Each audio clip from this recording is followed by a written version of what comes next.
think there's also a bit of a self-fulfilling prophecy that occurs for a lot of FAs with these fears too, in that, as you said, the betrayal wound, the fears of like, oh, this person's not going to meet my needs.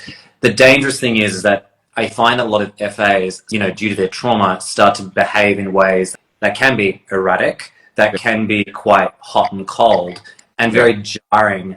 And a lot of the time, you know, this behavior on one hand might be to test their partner, but at times it can also be the catalyst that causes their partner to be like, I just can't do this anymore because, you know, no matter how much I love you, no matter how much you've said to me, you know, don't leave me, and I always push people away, you know, it gets to a point where I think a lot of partners reach burnout and they're just like, this is the hardest thing for me to do, but at the same time, I've got to save myself.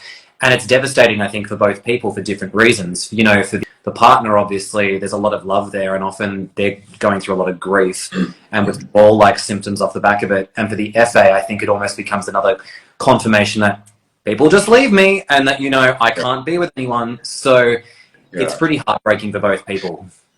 Yeah, it's tough.